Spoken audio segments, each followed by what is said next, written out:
Hey everyone, it's Erik, and as you can see, it's Christmas time, which is one of my favorite times of year. So I wanted to talk about a game that I had some Christmas time memories about. So when I was a kid, I used to love playing really long role-playing games over Christmas vacation. I used to play a lot of those games.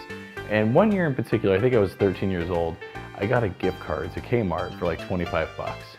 And Kmart had this section where they had like discount games and software and stuff.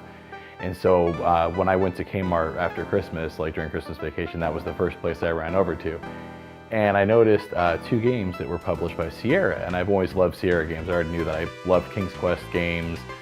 Space Quest is like one of my favorite series, so I picked up two games published by Sierra. The first game was Firehawk, Thexter 2, and the other one was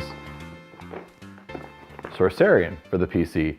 And like I said, this was like in 1993, I think. So this game came out in 1990, so it was kind of old. So these games were like only 10 bucks each, which was really cool. And this game, like I said, was published by Sierra, but it was actually developed by Nihon Falcom, and I'm sure I'm butchering the name of that. I'm horrible at pronouncing Japanese developers. And if you weren't aware, this game is actually part of the Dragon Slayer series. So I didn't know that at the time when I bought it. I'd never even heard of the Dragon Slayer series, but I fell in love with this game when I started playing it. I spent all of Christmas vacation playing it. It's a really cool JRPG for DOS, which is kind of uncommon. And something else I found out later on that I didn't know is this being part of the Dragon Slayer series. A few of my other favorite NES games are actually part of that series too. Faxanadu is part of the Dragon Slayer series, as well as Legacy of the Wizard. So all three of these games are all part of the same series. Faxanadu, Legacy of the Wizard, Sorcerian, all part of the Dragon Slayer series. That's pretty cool. But anyways, let's take a closer look at Sorcerian for the PC. Alright, so here is Sorcerian for the PC, and as you can see, this is the special AT version, so it's going to take full advantage of your powerful computer system. Back in 1990. So this is like a big box PC release from Sierra, which is cool. And was actually published by Sierra, but developed by Nihon Falcom, and I'm sure that I am totally butchering that. And this is a, like I said, a JRPG. Let's open it up and see what it comes with. I love these old school Sierra games that have these boxes like this with the picture. That's cool. And we open it up, and this is a pretty cool release because it has the game on 3.5-inch floppies, and it also has it on 5.25-inch floppies, so it has it for both disk drives. And what I found really interesting too is that on the 3.5-inch floppies there's 5 discs, but on the 5.25 inches it's only 3 discs. Usually it's the other way around, but then when you look, these are 1.2 megabyte discs, and I think these are like 360 or something, so these are actually smaller discs than these, which is kind of odd. So you've got the game on 2 types of discs, which is cool, and I mean multiple discs, you know, it's a pretty epic game if that's the case. And then you've got the instruction manual, which this is really important, and we'll go over why this is important in a second. And then what was really cool too is it came with this 10th anniversary like Sierra product catalog, and this is really cool. Like this could almost be a video in itself, and I may do that. I may do a video where I just go through some of these old product catalogs from different PC manufacturers when they put them in PC big box games, because these things are cool. But anyways, there's that, and then it also came with like a letter from the president, so a letter from Ken Williams about, you know, Sierra. Oh, this was actually about sound cards. So that was actually something else interesting about this game, is this is a really early PC game, so the music is actually, it supports ad-lib and then a few other obscure ones like MT Roland, but the sound effects are still PC sound effects. So this is Sierra basically trying to sell you on ad-lib sound cards, which is kind of interesting too, kind of an interesting piece of history. But back to the manual, why this is important. You can see this thing is pretty thick, and the reason being Sorcerian is a JRPG and it's a very big game, which is cool, really cool I think. And the reason why you're going to want this is because it explains a lot. First and foremost, it's a PC game, so there's all kinds of keyboard commands you need to know. Although, I play this with the Gravis PC pad, and then use the keyboard for some of the other commands. And it's got the story in here. And this is, I mean, this is cool. You basically, you build a party of 4 characters. You've got different races here. I get fighter's not really a race, but there's 4 character classes: fighter, wizard, dwarf, and elf, and you can make the characters male or female, which has, you know, males have certain advantages, females have certain advantages, and that's all explained in here. You've got your character ability scores, your strength, your intelligence, all your standard JRPG stuff, and that's all explained in this manual, which is important. There's an occupation system, which is fairly complicated. All of this in a really early DOS game, which is really cool. The other reason why this is important is because when you get in here, the Book of Magic. The way magic works in this game is you enchant items with the power of the gods of the 7 planets, so the Sun, the Moon, Mercury, Venus, Mars, Jupiter. And the reason why this book is important, like I said, is it explains the different combinations. There's also herbal magic, so here's the different herbs available in the game, and then it explains to you the different herbs that make the different potions. So without this book, it's kind of a pain in the ass, the Book of Offensive Magic. So, for example, if you enchant an item with the power of Mercury, Venus, Saturn, and Jupiter, it'll give it the spell Absorb. So this book, look at this, Book of Defensive Magic. If you like books and charts and things, this is the game for you. I kind of like this crap, so that's why I like that Sorcerian spell chart. So you really do need this book, or at least the PDF version of it, at your side in order to play it. And then basically there's a bunch of scenarios, there's different stories, and it explains each of them here. There's the Stolen Scepter, the Lost Talisman. So you play through each of these stories, get experience, level up. It's a really cool game, really cool game. Let's take a look at some of the actual gameplay and see how it works.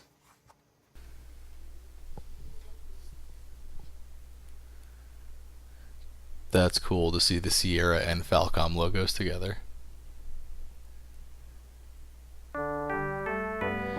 In times beyond memory, people fought for their lives in a world where monsters and magicians held sway in places of power and mystery.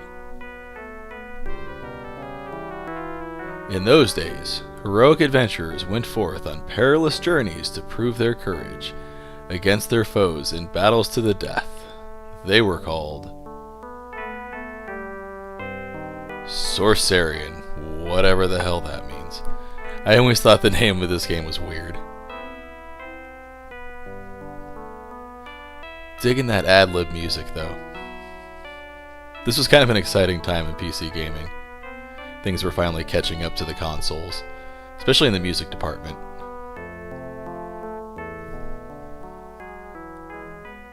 Alright, let's take a look at the game. So, after the title screen, you're kind of just thrown into this menu, which is another reason why the manual is important, because you have to do things here in the right order. You have to create characters, go to town and equip them, then organize your party, and it's kind of aggravating. That's one of the negative things about this game, is the learning curve is a little bit high, but if you have the manual, things will go much easier for you. But here you can see I'm creating a fighter character. And just like a lot of JRPGs, you've got tons of different ability scores here. You've got strength, which is your attack power, PRT, which is protection, that's your defense basically. Vitality is kind of deceiving. All that has to do with is how heavy of doors you can open. Some of the later scenarios in the game have doors that you cannot open unless your vitality score is strong enough. So that's all that is to kind of limit you where you can go early. Kind of lame.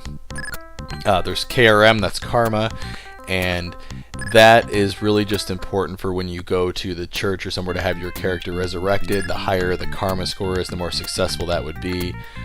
Int is intelligence, that's your magic strength. Dexterity is dexterity, that's how fast you go. And MGR is magic resistance, so how strong you are resistant against magic spells. And like I mentioned, there's a bunch of different character classes. There's fighter, which is your average, your warrior. Strong, average intelligence, kind of average all around, but just stronger. You've got your mages, which are really intelligent, really strong in magic, and have no strength. A lot of times their starting strength is a negative number. You have your elves, which are also strong in magic, but they live the longest out of any of the classes, and that comes in play as a big important thing. Your characters do age, and they will die of old age. So elves do live the longest. 1 year passes each time you go on a quest, and you can also advance time in the game. After you create all your characters, you go into the town and buy weapons and armor for your dwarf or fighter if you have those, and then magic items for your magic users like your elf and stuff if you have them. Other things you can do in town are get training. You can see here there's you can study different things like traps, items, monsters, use of herbs, and then the things above that like master weapons. Training in that will raise your strength, but you can't do that right off the bat. Depending on how you create your character, your character's ability scores are limited by level. So at level 1, the highest any of those scores can be is 10. You actually have to level up so that you will have the ability to increase those scores higher and then go train to do that. So I think at level 2, your scores can be at a max of 15, so then you can start doing your training and stuff. Lots of other things you can do in the town too. You can see this game is pretty complex, which I like quite a bit. Here I'm getting all my characters trained up so that when I go on the first scenario, there's certain things they'll be able to do. For example, like avoid traps, and if they find herbs, be able to make potions and stuff instead of having to take the herbs to the herbalist to make potions. That kind of stuff. But enough about the town. There's lots of other things you can do here as well, but let's take a look at some of the gameplay. Okay, so back at the main menu, I've advanced time 2 years so that all my characters have completed their training, and you can see some of their stats and stuff increase. Another thing that's important to know is that there's an occupation system in this game, and I tend not to use it, but basically any characters that are not part of a party, if they're given an occupation, they'll earn money every year, but only certain character classes can do certain occupations, and certain occupations will help raise some scores, but actually lower some other ability scores, and it's really hard to keep track of. So if you're into that kind of complicated stuff, it's there for you. Let's take a look at the first mission here. This is the first scenario, which is the Stolen Scepter. And here's the gameplay. Basically, you can move around with the arrow keys, or like I said, I use the grab as PC pad, so back and forth. And then there's an attack button, which causes the characters to swing their weapons. And then there's a magic button that causes them to use, any magic users use magic items they have, or items with spells on them. Now, the first couple of items you buy for your magic users already have spells on them. So, for example, the cane will fire the fireball spell. The cotton robe kind of has a protection or shield spell on it, and the crystal ring has a heal spell. So now you can see I've activated the shield. You can get other weapons in this game, and then you can have them enchanted with the powers of the different gods of the different planets, like I mentioned earlier when we were looking at the manual, and actually add all kinds of different spells and things to your items. So it can get really complicated. These are just kind of the entry-level items. The fireball spell is a decent spell, though.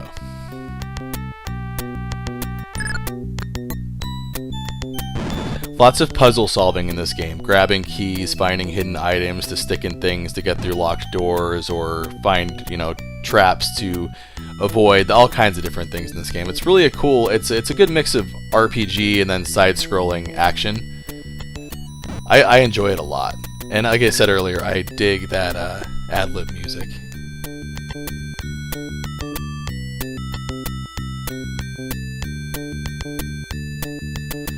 All kinds of customization too. That window up there that shows my hit points and my magic points, you can turn that off and on so you don't have it in your way if you don't want it there. And you can see it kind of moves around out of the way too. That's pretty cool actually. That's a neat feature for an old PC game, I think.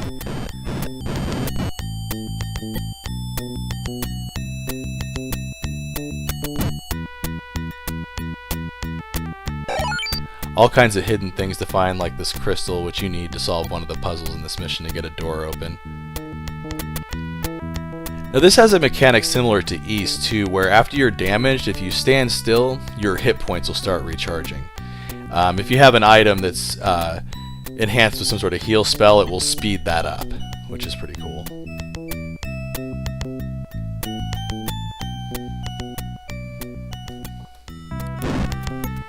Sierra did publish a few other Japanese developed games, which is pretty cool. The game I mentioned earlier in the video that I bought with this one, Firehawk Dexter 2, that's another Japanese game that was published by Sierra. And they also published Sylphid on the PC, which was a Japanese shooter. So there's a few really cool Japanese developed but published by Sierra games on the PCs, and I would recommend getting any of them. Especially this one if you're into JRPGs. I feel like this one's flown under the radar for quite a few years, and it does have some kind of archaic parts about it, some of the menu system and the occupation system and stuff, but it also has a lot of niceties of modern JRPGs as well, and it's a good mix of action and elements and JRPG elements. It's not turn-based, so if those kind of things bore you, then you might enjoy this one since it's not there. It also has a lot of replay value. You can go back and replay the same scenarios over and over again if you didn't find everything, and you can also go back to grind if you need to for experience, or you can go back to just, harvest herbs and stuff. All that stuff kind of pops back up again after you replay a scenario. So if you're into JRPGs, if you're into old PC DOS games, I would definitely recommend picking up Sorcerian. It's a great game. And you can sink tons of time into it. I plan on sinking tons of time into it right now. I'm actually on vacation right now since it's Christmas time from work, so now that I started kind of gathering footage for this review, I think I'm going to play through some of the scenarios of this game, because I haven't done that in years, and I'm having a lot of fun playing it right now. Anyways, thanks for watching, and I want to wish you all a Merry Christmas, or Happy Holidays, or whatever it is that you celebrate. And as always, thanks again for watching.